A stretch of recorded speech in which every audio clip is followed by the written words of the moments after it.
आज की इस वीडियो में अपन डिस्कस करने वाले हैं 2, 3, 4 और 5 का डिविजिबिलिटी रूल। अगर आप इन 4 डिजिट के डिविजिबिलिटी रूल सीख लेते हैं तो आपको क्वेश्चन पेपर में ऑप्शन एलिमिनेट करने में काफ़ी ज़्यादा आसानी होगी, क्योंकि ज़्यादातर ऑप्शन जो बने होते हैं वो 2, 3, 4, 5 के रूल से ही एलिमिनेट हो जाते हैं। तो बिना किसी देरी के शुरू करते हैं। आज की इस वीडियो के अंदर जब भी मैं आपके सामने कोई क्वेश्चन रखूंगा, सबसे पहले तो आप उस वीडियो को पॉज कर देंगे और क्वेश्चन अपने आप से सॉल्व करने की कोशिश करेंगे। देन आप जैसे ही अनपॉज करेंगे मैं आपको क्वेश्चन सॉल्व करते हुए नजर आऊंगा।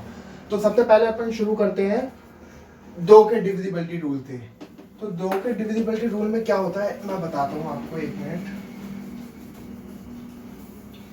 जैसे सपोज मान लो मैंने कोई डिजिट लिखी 4, 3, 5, 4, 6, 9, 7। ये डिजिट कितनी भी लंबी हो सकती है। सपोज मैंने ये डिजिट लिखी।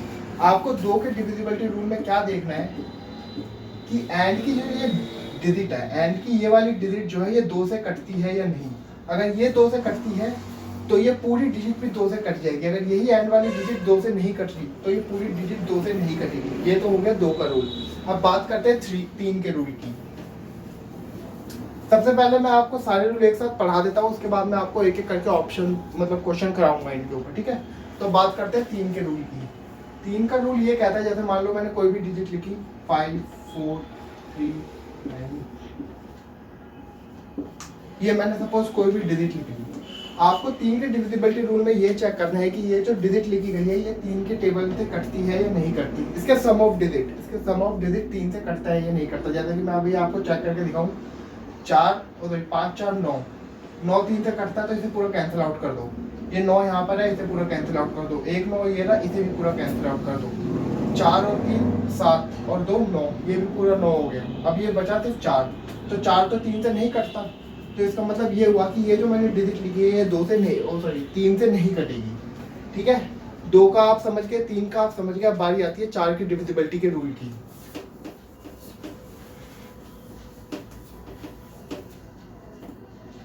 4 का डिविजिबिलिटी रूल बिल्कुल 2 के डिविजिबिलिटी रूल की तरह ही है। 4 का डिविजिबिलिटी रूल क्या कहता है, जैसे सपोज मैंने फिर से कोई डिजिट लिखी, ये मैंने डिजिट लिखी। 4 के डिविजिबिलिटी रूल में ये है कि जैसे कि हम जब 2 का चेक करते थे, 2 के में तो हम एंड की ये वाली डिजिट लेते थे बस। जब हम लेकिन अगर हम 4 का डिविजिबिलिटी रूल चेक करना चाह रहे हैं तो हमें एंड की ये 2 डिजिट लेनी पड़ेगी। एंड की हमें ये 2 डिजिट लेनी पड़ेगी। आप समझ रहे हैं मेरी बात को, मैं क्या कहना चाह रहा हूँ। अगर आप 2 का डिविजिबिलिटी रूल चेक कर रहे हैं तो आपको सिर्फ एक एंड की 1 डिजिट लेनी है। बट अगर 4 का डिविजिबिलिटी रूल चेक कर रहे हैं तो आपको ये दोनों डिजिट लेनी पड़ेगी एंड की। तो देखो, अब जैसे ये 35 है, 35 क्या अब 4 से कटता है? नहीं कटता, क्योंकि 8 चौक 32 हो जाता है। 3 रिमाइंडर बचेगा हमारे पास। तो इसका मतलब ये है कि ये पूरी डिजिट 4 से नहीं कटती। बट अगर मैं इसी डिजिट की जगह कोई और डिजिट रख लूँ, 6 9 5 4 3 6 होता। अगर इसमें मैंने यहाँ पे आप देखोगे तो मैंने 5 की जगह यहाँ पे 6 कर दिया। अब अगर कहोगे 36, हाँ जी ये तो पूरा 4 से कटता है, 9 चौक 36 हो जाता है। तो इसका मतलब ये हो गया कि ये डिजिट भी पूरी 9 से कट जाती है, और सॉरी 4 से कट जाएगी ये डिजिट भी, ठीक है। अब बारी आती है 5 के डिविजिबिलिटी रूल की। 5 का डिविजिबिलिटी रूल कुछ 2 के डिविजिबिलिटी रूल की तरह ही है। मैं बताता हूँ आपको कैसे। जैसे ये 5 का डिविजिबिलिटी रूल ये कहता है, जैसे मैंने फिर से कोई डिजिट लिखी, जैसे कुछ भी लिख दो यार, जो तुम्हारी मर्जी, कुछ भी लिख दो। 6 9, ये मैंने एक डिजिट लिखी, ये मैंने दूसरी डिजिट लिखी 9 2 3 4 5 6 0, ये मैंने दूसरी डिजिट लिखी। 5 के डिविजिबिलिटी रूल में आपको ये चेक करना है कि एंड की ये वाली डिजिट या तो ये 5 होनी चाहिए या फिर ये 0 होनी चाहिए। अब इसमें तो ये 7 है, इसका मतलब ये हो गया कि पूरी डिजिट 5 से नहीं कटेगी। बट दोस्तों अगर आप यहाँ पे देखोगे तो यहाँ पे 0 है, 0 5 से कट जाता है तो ये पूरी डिजिट 5 से कट जाएगी। आई होप आपको बात समझ आ गई होगी। मैं आपको एक बार दोबारा रिकॉल करा देता हूँ मैंने अभी तक क्या क्या पढ़ा है इसके वीडियो के अंदर।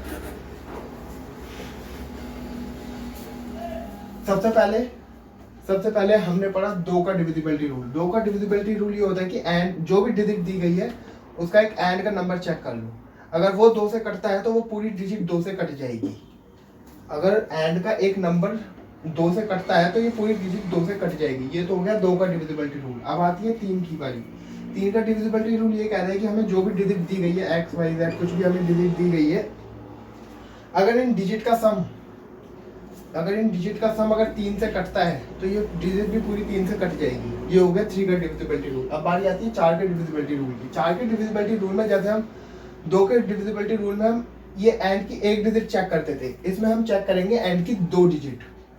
4 के डिविजिबिलिटी रूल में हम एंड की 2 डिजिट चेक करेंगे, ठीक है। जैसे कुछ भी यहाँ पे लिख दूँ, कोई भी डिजिट लिख दूँ, इसमें एंड की 2 डिजिट चेक करेंगे। ये डिजिट 2 और 4 दोनों से कटेगी। ये तो जाहिर सी बात है, कोई डिजिट अगर 4 से कट रही है तो वो ऑटोमेटिकली 2 से अपने आप कटी जाएगी। अब बारी आती है 5 के डिविजिबिलिटी रूल की।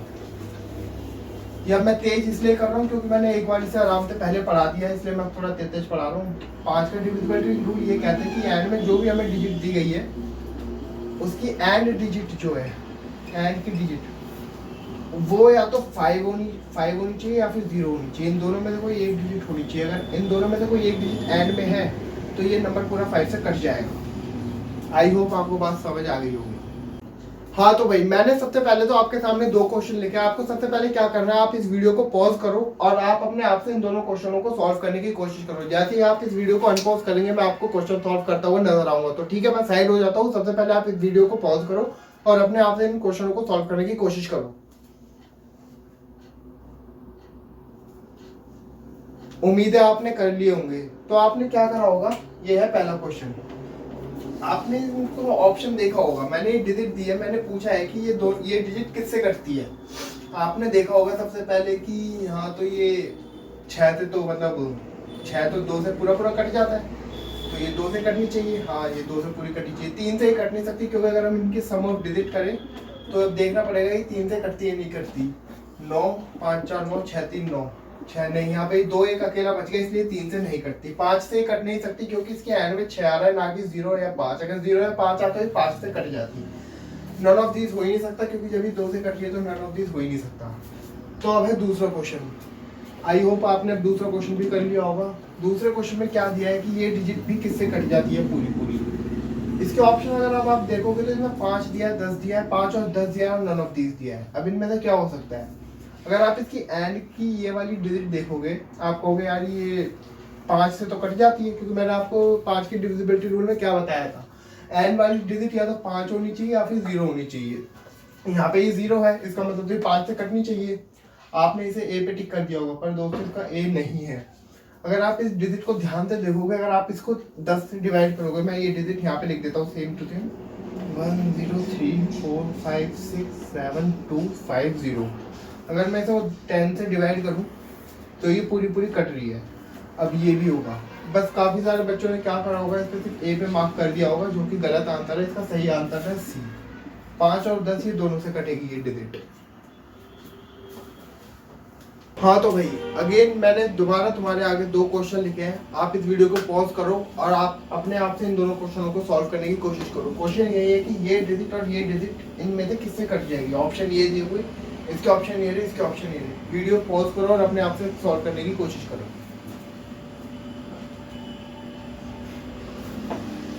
उम्मीद है आपने कर लिया होगा। तो चलो मैं सॉल्व करता हूँ। तो सबसे पहले आप देखोगे ऑप्शन पे नजर जाएगी। सबसे पहले तो 4 का डिविजिबिलिटी रूल क्या होता है, ऑप्शन पे नजर जाएगी तो सबसे पहले देखेंगे 4 का डिविजिबिलिटी रूल। 4 का डिविजिबिलिटी रूल ये कहता है कि एंड की जो ये डिजिट है, एंड की जो ये 2 डिजिट है ये 4 से कटनी चाहिए। यही तो कहता है 4 का डिविजिबिलिटी रूल।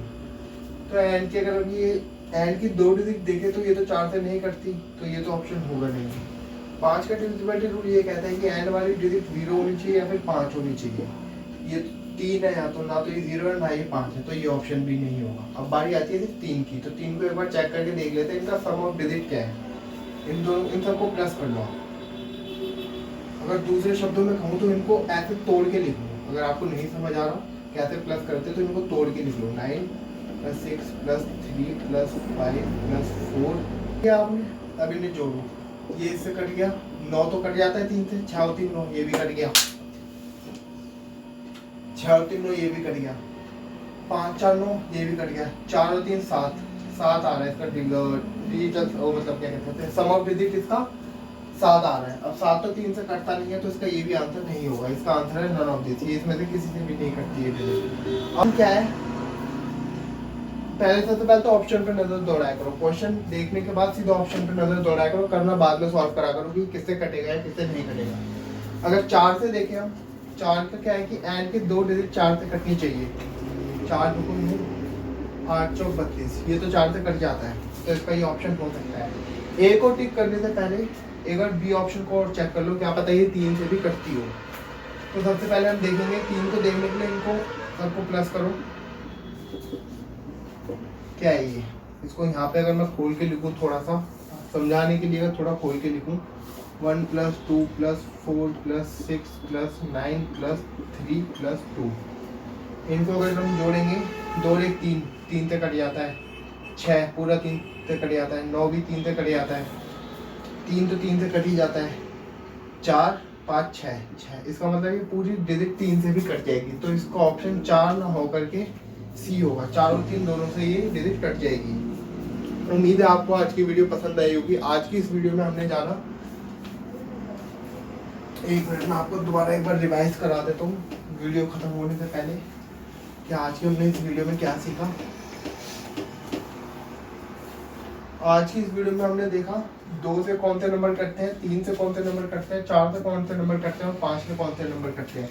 इन 4 डिजिट के मैंने आपको डिविजिबिलिटी रूल सिखाया। एक बार फिर रिवाइज करा देता हूँ। 2 का क्या है, एंड वाली डिजिट अगर 2 से कटती है, एंड वाली डिजिट, मेरी बातों को ध्यान से सुनो मेरी बातों को। अगर एंड वाली डिजिट 2 से कटती है तो वो पूरी की पूरी डिजिट 2 से कट जाएगी। 3 का ये रूल होता है, अगर डिजिट जो दी गई है उसका अगर सम ऑफ डिजिट अगर हम जोड़ दें, अगर वो 3 से कटता है तो वो पूरी की पूरी डिजिट 3 से भी कट जाएगी।